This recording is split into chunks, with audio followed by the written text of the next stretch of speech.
My name's Chris Pointon. I'm Product Manager for Trust Services at Icebreaker One. I'll talk a bit more about what Icebreaker One does during the presentation.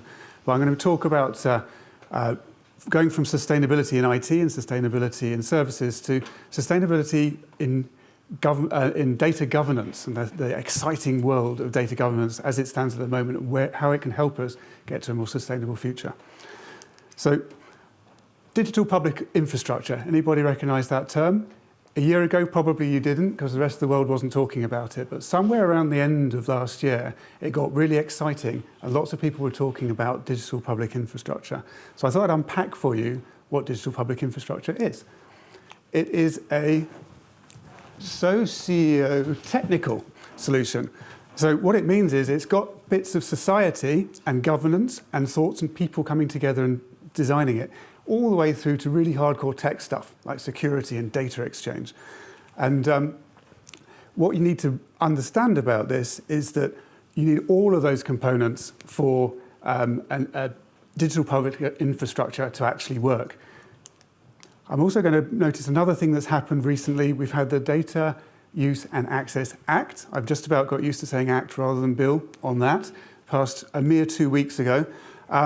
Basically, that is primary legislation that sets the scene, amongst other things, for a lot of data sharing schemes to come rolling out, schemes to improve public services, to generate value in the economy.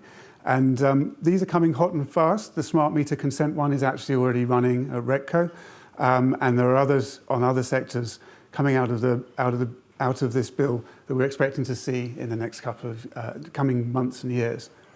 Each one of these schemes is one of these. It is a piece of digital public infrastructure. It needs to have all of these considerations taken into account as it's rolled out. Problem is that a lot of initiatives I've come across, and we've come across at Icebreaker One, start at the wrong end, in our opinion. They start at the technical end. They think, right, we're going to make some tech that people can use, and then we'll layer on the governance and the public benefit and the services that are needed and the thought that goes into how this plays out in a marketplace.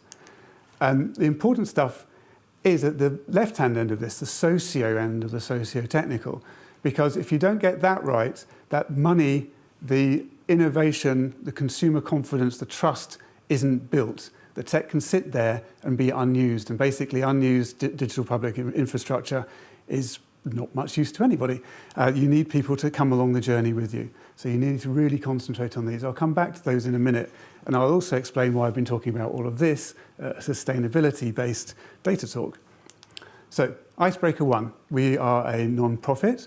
We've been around for nearly about 5.5 years now, and our mission is to make data work harder to get to net zero. And we're all about data governance. We're not really thinking so much about what the data is. It's how is the data managed, how can you trust it, and how can it be deployed to get us to net zero, both on carbon emissions and nature and biodiversity loss, so that we are starting to reverse the challenges that we've got at the moment with sustainability. We've done it in a number of sectors. Predominantly, probably our most active area is with energy. We've been funded over several years with the Open Energy Project, which is all about data governance within the energy sector and between the energy sector and its stakeholders. We've also been on the STREAM consortium for 2 years on the water sector.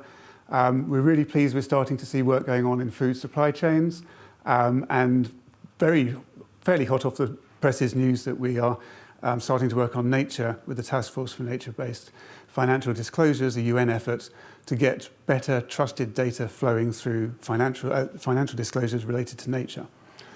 Finally, we've also been working on a sort of a cross-sectoral project called Perseus, which I'm going to drill into a bit because it's an example of one of these schemes that actually already exists. It is a real live smart data scheme, not one of the ones that people are planning. So in Perseus, we spotted an opportunity for smart meter data from small businesses to be aggregated up through carbon accounting platforms and reported to banks, so banks can use it to inform their green loans. Basically, you can lend money to a small business to decarbonise, to put solar on the roof or to fit a heat pump, but you can also see directly the impact by understanding that by going straight from the smart meter data to the emissions through the carbon accounting platform, you've got verifiable information about what the impact of your lending has been and also what the situation was beforehand. The situation with Perseus, we kind of convened the stakeholder group in 2023 and worked out, oh right, we're going to do this and we're going to do it with electricity data to start with, but we'll do it with other data later. And we need to work out the rails that this all goes on. So in 2024, we did a lot of the design work and got ourselves up to a pilot which has been running this year, where we have actual data from small businesses being used, in the case of the Development Bank of Wales, to finance an intervention for a small business to put some solar on the roof of their go-kart business, in the intention that later on they'll be able to have electric go-kart business, which is the long-term plan that they're investing in. So it's great to see this is actually up and running. What I thought I'd share a little bit from that process of doing a smart data scheme for real was some of the socio end of the process that was necessary, the early bits. Because I think as people are scheming about schemes at the moment, out in government and more broadly in the economy, really understanding the soft bits, in inverted commas, the bits about convening is important to make sure that the thing you end up with is fit for purpose and people will get on board it. So going back to my, my 3 bits of socio end of the public digital infrastructure, what we found on inclusion and equity is, as a not-for-profit, Icebreaker One has been able to convene a wide range of people in Perseus. So we've got several banks working together. We've got several, well, probably 30 or so carbon accounting platforms who are competitors in the market collaborating. And the reason they trust the process is that we don't have any skin in the game of the output. We're not trying to sell something at the back of it. Our purpose is to convene and design. I think that's really important. The second one is also about public benefit.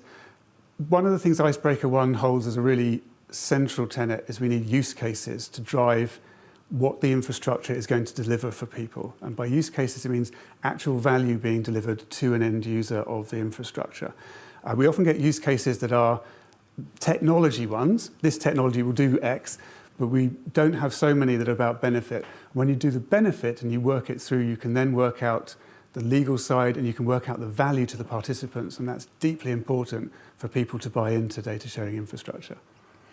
And then finally, on governance and trust, we've done a lot of work across all of the projects and particularly in Perseus on making the process, the consideration process of discussing and designing and describing a data sharing scheme a repeatable process. I wouldn't say we've been around the block enough times to say that it's a guaranteed hit, but we've definitely got some good ideas for how to both structure the thinking and represent the output so that the technology end, the technical bits of the socio-technical divide continuum, can go and build it, because you obviously need to design something that people can build. You also need to design something that lawyers can legislate for and that auditors can audit. So all of that comes into how well you describe something. And so I think that's somewhere we've done quite a lot of work. So as we often say, trusted data sharing should be as simple as possible, but no simpler. This isn't easy stuff. It's quite fudgy. And so you really need to be quite sort of flexible in how you bring people together and discuss it.